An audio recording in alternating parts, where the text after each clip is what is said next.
Hey, it's Tori, and welcome back to my channel.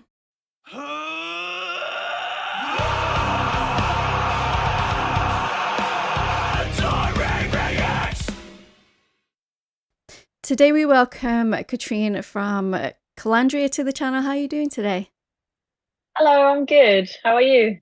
I'm doing really, really well, thank you. Thank you so much for taking the time out of your busy schedule to be here today to talk about your brand new album, A Frame of Mind, which is out on September 13th via By Norse Music.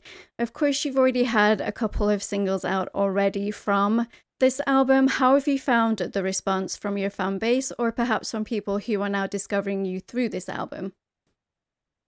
Mm. I mean, I try not to read up on too many of the reactions because I do think that our fan base are a bit sort of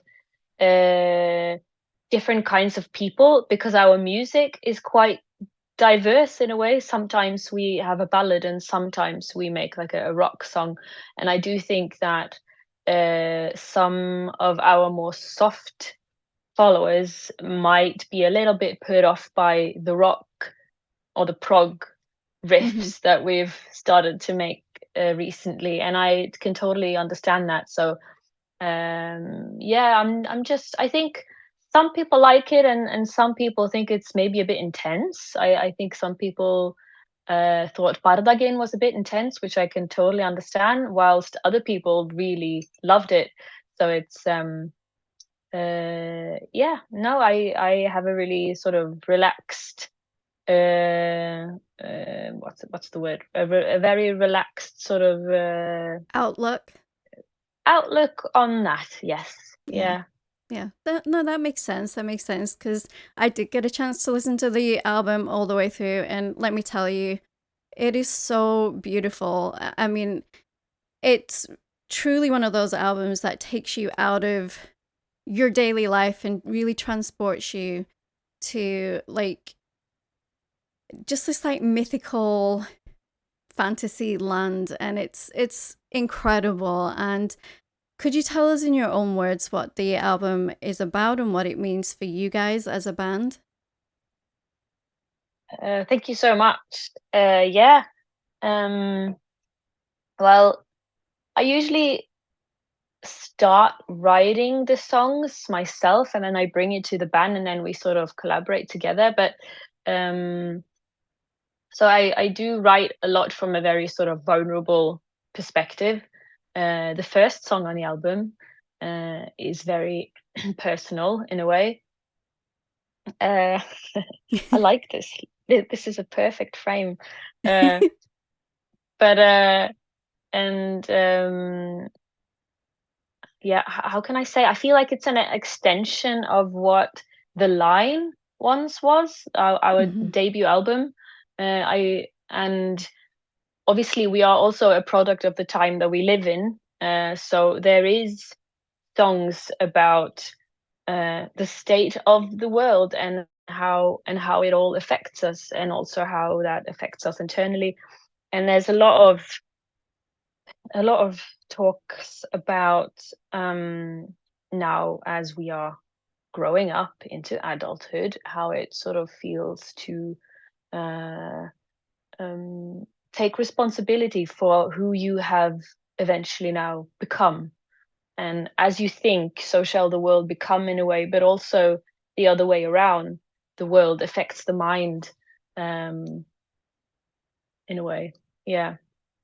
Yeah, I it's haven't I haven't really thought of a very good sentence to explain it in a short way. So it's very multifaceted in my mind right now. yeah, I think it should be. I think music should be about your personal like your life, your whether that's struggles or the good that you see in the world. And honestly, the state of the world is one of my personal absolute favorites from the album. I cannot tell you how many times I have listened to that song on repeat, and then I discovered your music video, and it's a masterpiece. But in all reality, how cold were you during the shooting of that? Because it looks absolutely freezing. Yeah, I was wearing like 3 layers of wool underneath, and, I knew from experience that when we are out with Ragnarok Film, which is the production Mhm. crew, I always freeze. I freeze so much, so I was like, "Okay, this time, 3 layers of wool should be enough." And then it came to a point where it's actually not warming you, it's kind of also keeping heat, Right. away from you, so I was just like, and then at some point, there are actually some scenes far away where Jorgeir is going out into the boat, and he sits in the really tall waves on the sea. Because I Mhm. didn't feel comfortable going out when the waves got a bit bigger, but Jorgeir was like, "Yeah, I'll do it." So he's pretending to be me there for those, drone shots. Mhm. I was just inside of a second boat that we had, uh, sailing around, freezing. But yeah, I'm really happy with the song as well. It took a while to finish, and it took a while to become happy with the lyrics and to become happy with the arrangement. Um, it it's not. I mean, if you see us live and you hear this song, we haven't performed it live yet, and it's Mhm. mainly because it's like we are a band, but the arrangement itself only really suited strings, and we don't have strings on stage yet. So it'll be interesting to see how we will do it live. Um, we just think that we didn't want to force it into a band setting when it Mhm. wasn't quite right for what we were trying to convey with the song. We felt like it found its place between layers of strings and choir, and we don't want to limit ourselves in terms of what we're able to do live, but at the same time it will be interesting to see how we solve it. um but yeah, yeah, Yeah, I'll yeah.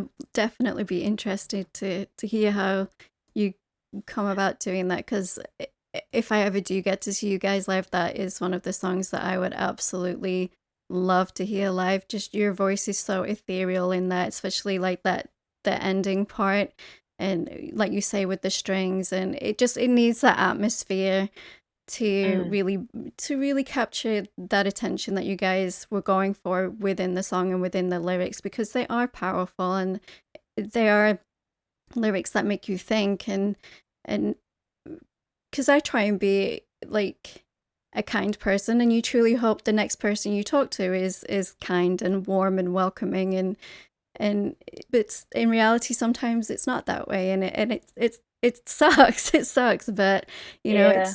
it's nice to have that put into a song, and have that captured in such a way that is beautiful yet haunting at the same time. So yeah, it's Mm, one of my personal favorites on the album. And with that, and as was saying earlier, your music is so transformative, but also transportative. How would you describe your musical landscape style to somebody who perhaps is brand new to you guys? oh, that's tricky. Hmm. The easy response would be to just like listen to it Yeah. and see how you feel. Uh, but then one could ask, which song describes you best? And I'd be like, ooh, maybe, I mean, Brave New World, I think, is at the top. No, Skoger is at the top right now because of Reels and TikTok. But Hmm. I mean, it is quite sort of diverse. I could say that, yeah, it's all planned, but or I could just admit that maybe we're a bit confused. We just write what sort of makes us feel good and what feels right to us. I mean, the track before the state of the world is Bardagin. I mean, and that's a very aggressive. There's tension. We're showing all the ugly sides to the human race, and then the state of the world is about, oh, actually, the only answer is to try and work together and make peace, as cheesy as that sounds, but it is the truth. And I think that it's sort of painful to admit that we as humans we have all sides to ourselves. We have the darkness and we have the light. Mhm. And how do you sort of navigate that realm within oneself? Um, yeah, our songs is usually about the inner the inner battles um, that we all try to navigate in a way. I think it's fun and awesome that you guys don't limit yourselves creatively. You don't just stick to one sort of genre. You pull in from many different inspirations, and you hear that within the music, like you say. Um, eh, I'm going to completely butcher the pronunciation. Bardigan is also another favorite of mine, just because it is a little heavier and it's got that umph and it's got that especially after it comes after it's the state of the world, and that one is so ethereal and so beautiful, and then that one's like a wake Yeah. up call, and it like jolts you a bit into reality and what the world is, like you say. Mm. Sort What of did going from here to here. And you're like, Yeah. oh, I felt pumped, but now I should think for a second time Yeah, what I yeah, what do I but really want. I love music like that. I love music that makes you think and makes you feel and truly stops you in your tracks, and you're like, whoa, wait a minute, maybe I didn't think about certain things in a certain way that you guys have put forward, and now that's completely changed my perspective on things. And I love when music's like that, and music should be like that. It should be inspirational. And talking of being inspirational, how does it make you feel that other artists, such as like painters or digital artists, take inspiration from your music and put that into their own work? Oh, I love that. It's the greatest form of flattery, really. It is. Um, yeah, we have people who make paintings, people who draw. There are people who dance to our music. I've been thinking of sort of like we should incorporate that into our music videos at some point. It would be good to sort of Yeah. yeah, we need more inspiration for more crazy music videos to make, and I feel like we need more artists in there. Yeah, because Yeah, it is. yeah, I have a couple of subscribers of mine that are like super talented with that, and one, Kathy, she does take huge inspiration from you guys, and then from another group called Ori, who are a similar style. And just what she comes up with from listening to your music is absolutely brilliant, and I love seeing that too. Because I love seeing how different people's minds work within their creativity, like with you and your music, then with their art, and it's really nice to see it. It's also nice to see people coming together because of music and because of your art as well.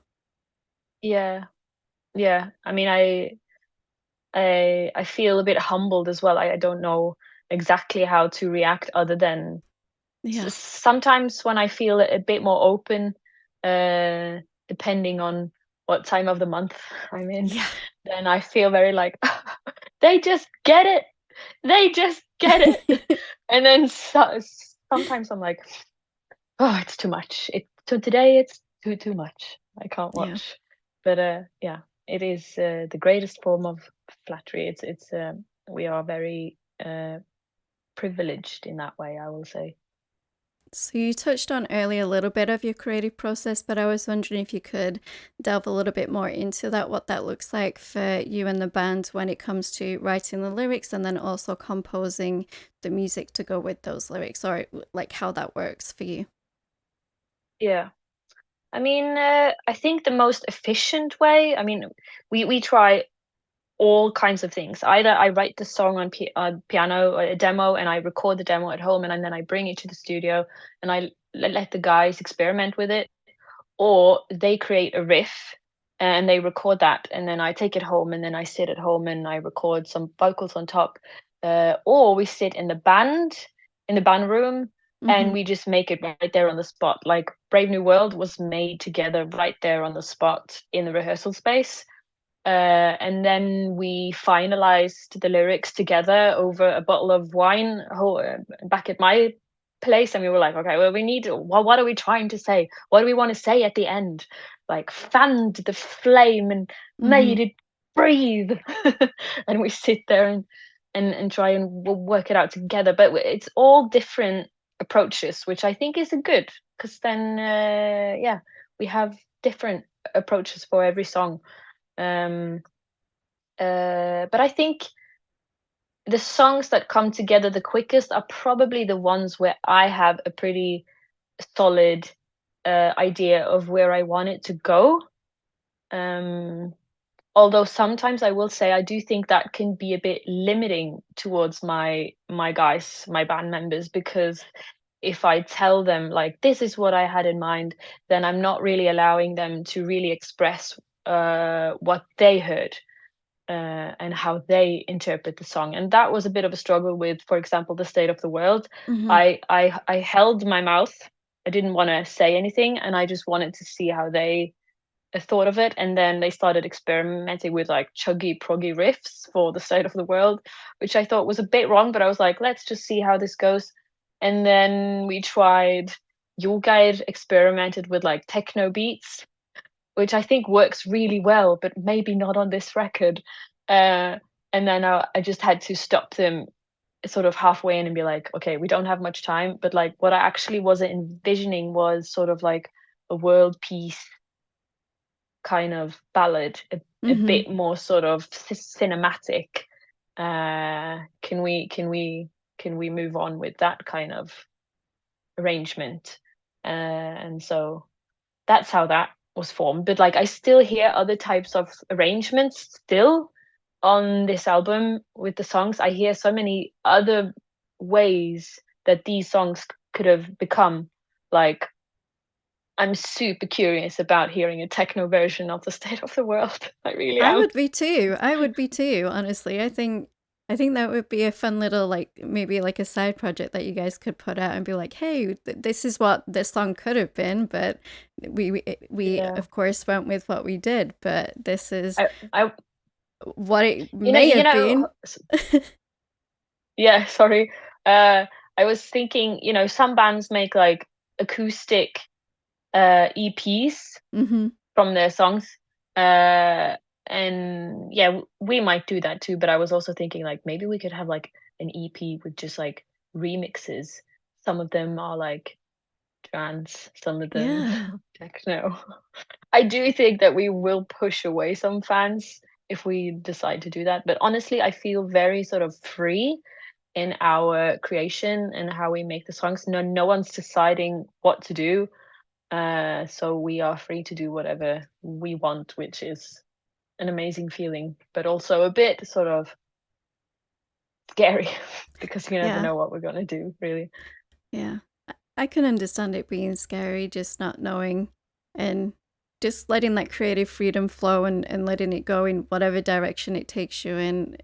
And but I would totally be down because I love trance and dance music. Even as a metalhead, I absolutely love it. It's just I guess because I grew up in that era of like the um late 90s, early 2000s when it was a huge thing because I'm from England originally. So it was a huge Yeah, thing back then. And I just, it's just something I love. And now you've got bands that are mixing it with their rock music and they're even with, I think it would be super interesting to hear such a beautiful ballad taken and transformed into something completely different. And I love when, bands do that with their own music because it makes you think, oh, wait, this is the song we could have got compared to what we do have. And uh, yes, mm, you may lose people, but you also may gain people. And, it's just, like you say, you just got to work off what works best for you and your creative freedom. yeah. And yeah, but I would totally be down for it.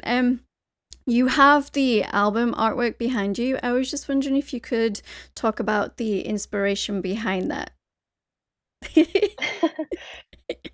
It's sort of mind versus matter.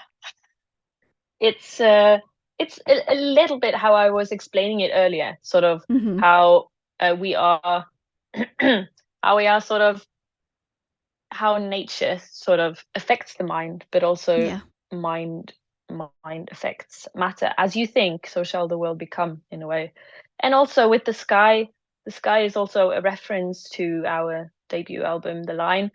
I do feel like this, even though this is our third album, I would say this is our second studio album, because the second album in between is getting a bit confusing. But the second album we released was a soundtrack for a game, so it Mhm. wasn't really sort of our own Right. live music that we would normally perform. Mhm. So I feel like this is an extension of our debut album. It's continuing that growth, and it's I guess some of the songs are a bit more mature. Maybe it's they're a bit more, yeah, mature, and still digging into that self-awareness, and how um and how we can take responsibility for our actions and the way that we think, and how that also will transcend externally in a way. I So like to this believe that, sorry. sorry, no, go ahead. Go ahead. No, I was just going to say that I like to believe, and I do think that is true, that when you're feeling healthy, when your mind is in a healthy place, it's affecting the people you are surrounding yourself with, Yeah. and that's kind of where this growth is coming from. And then oh, I also forgot to mention that it's painted by a wonderful Ukrainian artist named Elena Shubar. She's called Mhm. Ellen Alien on Instagram, and she put like real leaves into the painting. Uh, yeah, and here, and I just think that was really nice. Yeah, I think that she's such an incredible artist. It's a really beautiful piece of art, within itself. And I just wanted to know what the inspiration was behind that, and just hearing that, and because that's kind of the vibe I got from it too. It's like the tree of life, if you will, and it's then you have the Mm, sun, that halo of sun behind it, and then it coming down. And I just love the colors she used in it too, those blues, the greens. And it's kind of like a stormy sky, because you do have kind of stormy songs throughout the album as well. This is going yeah, to be quite it a is. difficult.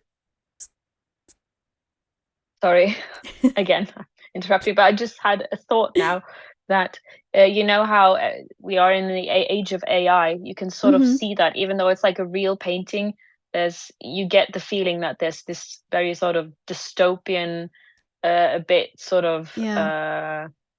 uh, what's the word? It's not horror. It's not obscure, but it feels a bit gory in a way. It's a bit sort of it makes you feel a bit bad inside as Unsettled. well. Unsettled, yeah. Yeah. Yeah, it does. It does.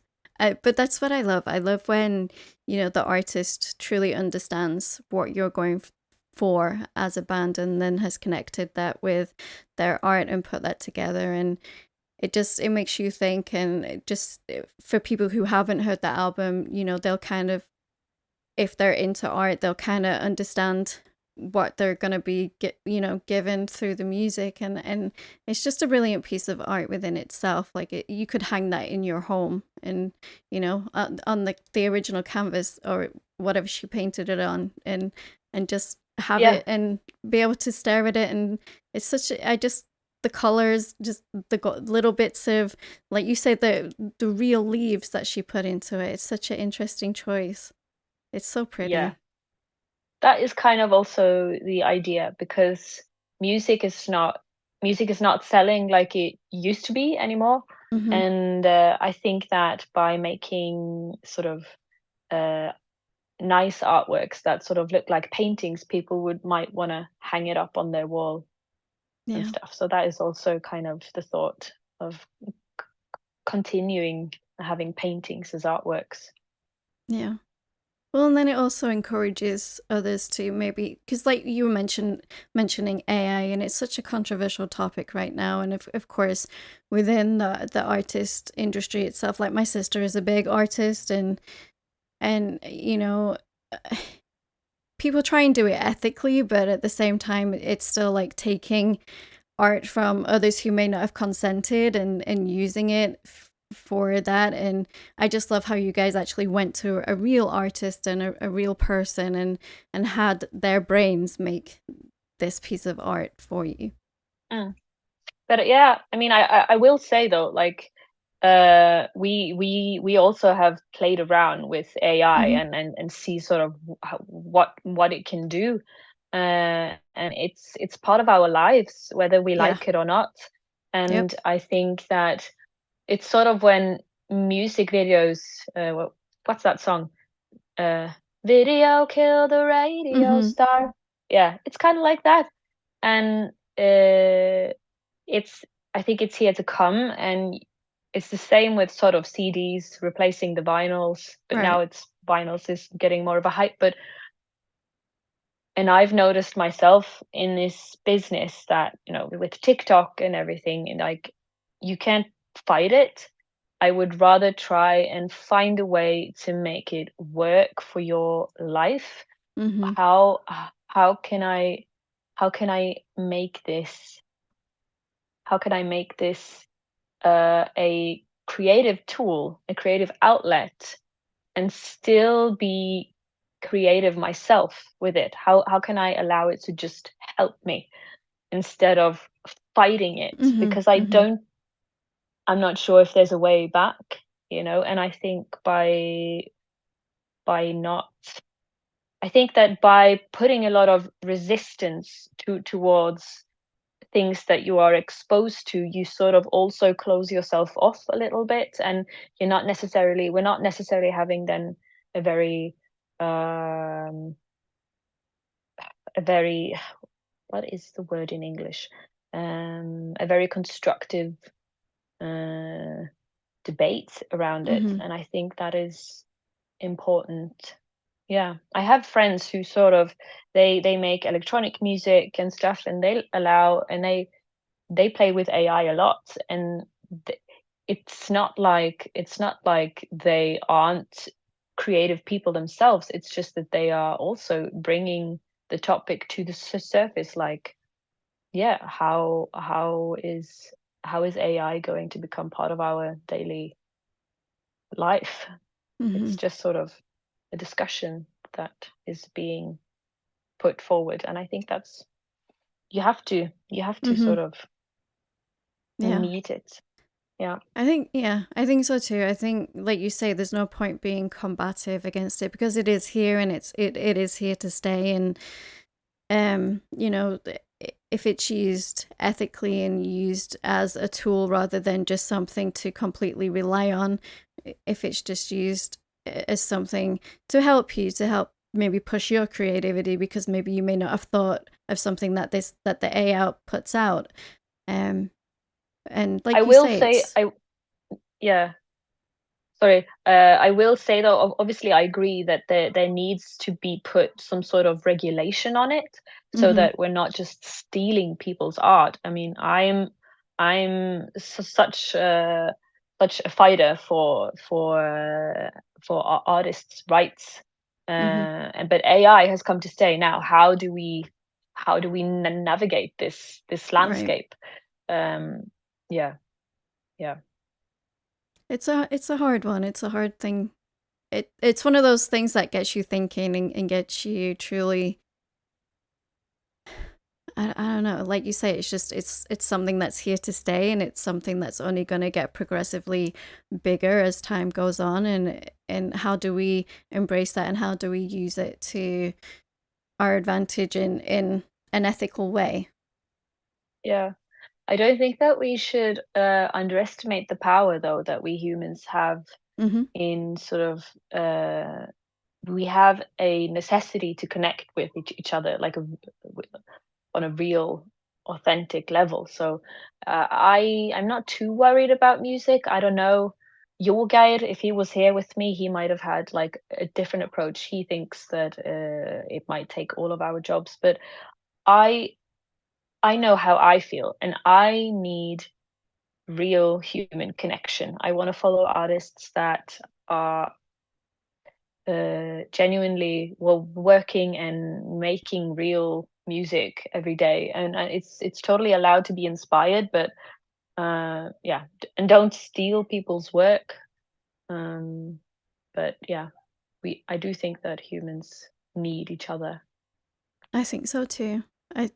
Because with music for me, if it doesn't have that emotional connection, then it's gonna fall flat for me, and I'm not gonna listen to that again. Whereas, for example, your album, ever since I was sent it, I have had it on repeat because it's so beautiful, it's so transformative, it's so ethereal, and it's also one that also makes you think with the lyrics. And I need that. I need that connection. I need um that So do I, yeah. musician, yeah, to put what they're feeling, because I think that's important. I think it's important to let other people know that it's okay to feel a certain way about a certain thing, and put that into your own art and into your own words and your own lyrics, and just, you know, it's kind of like a warm blanket or a warm hug in a certain way, even if the song is extremely emotional and on the heavier side of mental health, and things like that. It's still kind of like, oh wait, this person understands what I'm going through, and they're talking about it, and it's okay to talk about it. Yeah, yeah. I am all for talking about it. I love talking about psychology and mental health. I could, yeah. And I'm super curious about other people's to pick other people's brains as well. Mhm. Not everyone's open to it, and then I'm like, okay. For example, also like meeting people after the show for us, it's because it can be extremely exhausting being on tour, but when you meet the fans and you hear them explain what they think of the songs and how they perceived it, you realize that you're not alone in in how you feel. You're not alone in the creation process. Mhm. The fact that they can understand it and perceive it in the same way as you is like it's like you feel understood, and I think we all have that necessity to be met, to be understood. Yeah, I think so Yeah. too. I think so too. You were talking about touring, and I wanted to know how you personally take care of your mental health, but also it is very physically draining as well. Yeah. uh I've been thinking lately, you know how artists are sometimes, well, there is this running joke of artists being divas, in the Mhm. business, and now when I'm on tour and I'm doing festival gigs, I can sort of understand, because before I was like, haha, yeah, artists are divas, whatever. But now I sort of take the musician side and I'm like, I get it. You're tired. I Mhm. get it. It is stressful. And so like the tiniest little thing can like be like, what why is there no food? Why didn't we receive any food today? Like, so it is tiring, for example, arriving somewhere and then no one has read the rider and there's no towels, so you can't have a shower, and then there's no cold water, there's no hot water in the sink, so you can't really wash yourself after sleeping on the bus. So I'm starting to understand where this yeah, how this joke came about in the first place, because it is tricky, it is hard on the road. And uh, I personally have stopped drinking. I only really drink when it's a really special occasion, if it's like my birthday or if it's Mhm. like I'm with my family. Um, yeah, and I try to maintain a physical activity as well, both when I'm home and also on tour. Um, and yeah, and what else?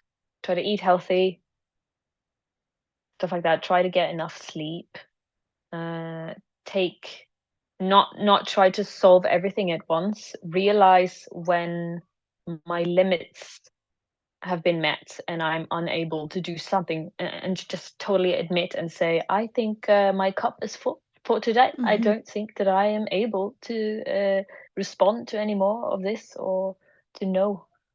Yeah, those are, yeah, set boundaries for yourself, I think, is important, Yeah, even it's if you I may think come across as rude. yeah, no, I think it's Yeah. important to have healthy boundaries set for yourself, and it's okay. It's That's something I've had to learn for myself, that it's okay to say no, and it's okay to have these boundaries. And because you're only one person, you know, touring is stressful enough as it is, and then you don't want to put all of this other overwhelming things on top of that, while you're trying to then also perform and do your job on stage, and then come off. You know, you have to take care of yourself first, and I think that's important. Yeah, for sure. So, talking of touring, you recently opened for Heilung. How was that for you and the band? Oh, it was so nice, and they are so lovely. Yeah.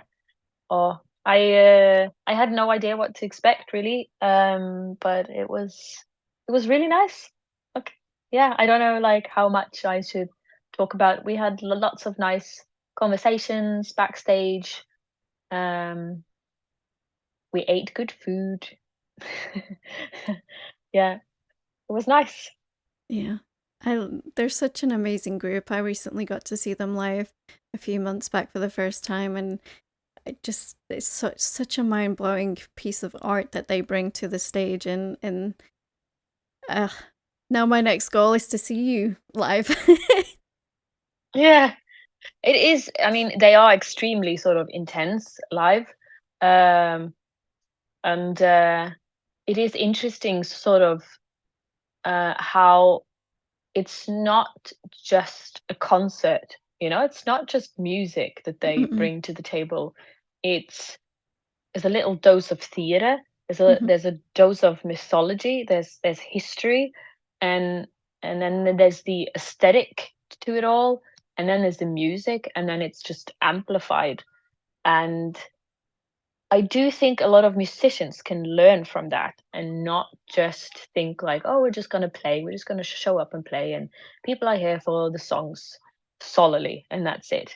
I think that it's brilliant to sort of think how, if paganism, or like, if heathens weren't, or I think someone said, if Christianity never arrived to Scandinavia, what would a ritual look like now?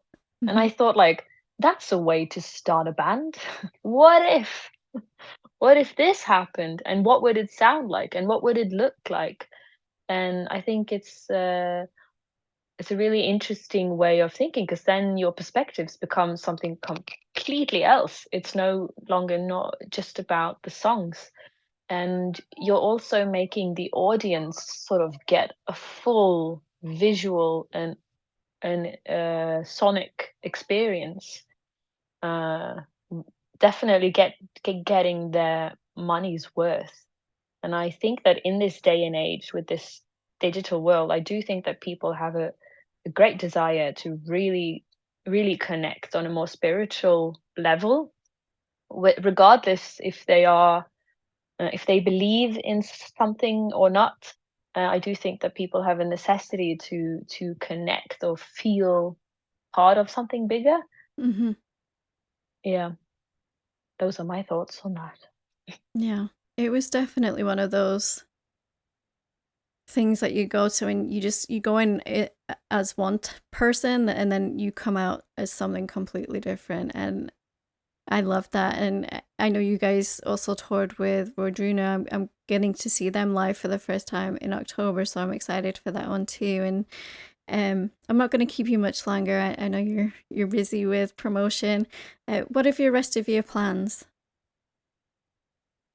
uh for 2024, we're in 2024, right? Yeah, yeah. Yes, yes, we are. We just started planning things for 25 already. Hmm. So I'm like, yeah, 25. No, wait. Well, we're going on next week. We're gonna play Midgardsblot again, and then we're playing at Arc Tangent. I think that's how it's pronounced in Bristol, and then we're playing Motocultor in France. Then we're going on a European tour again in September and October. And then we might do something around December and maybe do something in February. I can't say yet, but I would obviously love at some point to be touring the States. We do have a few listeners from the States. We just have to sort of it has our band has to grow a bit more for us in Mm-hmm. order to tour the US. Um, but yeah, so if people just can keep telling their friends about us, and perhaps one day we'll see you there. I hope so. Or when I come home, maybe it'll be at a time when you're touring in the UK sometime, and I can see you guys then. Yeah, because I read that you're born in the UK, Mm-hmm. but you are living in the US, or Yeah, not yeah. anymore? So my husband is American, so that's why I ended up in the US. I've been here about 12 years now, going on, and it's flown by. Like I miss England. I miss where I'm from, because as a child you take that for granted, right? You take where you're from, your hometown, the beauty of it for granted. And but now when I go home, I'm like soaking it all, because I'm a country girl. I love the country. I hate big cities. I don't Oh, like. and the English countryside is full, and everyone's so Yes. friendly. Yeah. Yeah, I miss Yeah. the UK too. I used to live there for 5 years Oh when really? Which part? I was studying in Liverpool. I was studying Oh music, and that's yeah. where I met your guide and Florian. But we definitely took like trips, and we went Mhm. to what was it Black Country? It was Mhm. something. Can't remember what it was, but it was like near, very close to Wales. Yeah. Yeah, Maybe and like then the Lake District is a beautiful area that Lake you may have. District. Yes. Yeah, yeah, it's absolutely stunning up there. I'm from the other side, Manchester area, so I'm like that northern country too. And where I live now, it's very flat. There's no like real greenery or scenery, and it's called the Sand Hills. It's very sandy, and it's it, I unless you like travel a couple of hours either way. I mean, I'm very lucky where I am. I can either go a few hours and reach the mountains, or a few hours and the sea, the beach is right there. But where I am right now, it's just I don't know. There's a lot of pine trees, but I just miss that beauty of and how lush and green my home country is. And of course, whenever you leave and I'm sure when you're touring, you get homesick for being home. Home for me is also the people I'm with, but it's also like where I grew up, if that makes sense. Yeah. I believe in sort of a healthy balance. Yeah. So, although I like it here in Norway, for example, but I do live close to the city center, Mhm. Mhm. I also need to get further away to the mountains. And uh, but I think if you don't sort of allow yourself to have tiny breaks here and there where you do get to tap into nature and stuff, then that sort of hunger to completely leave Mhm. the US might be even stronger. And then maybe you don't necessarily want to leave the US for good, but I do think it's important to pay attention to the fact that you want to maybe go back to UK a bit more often. Yeah. I just wish it wasn't so expensive.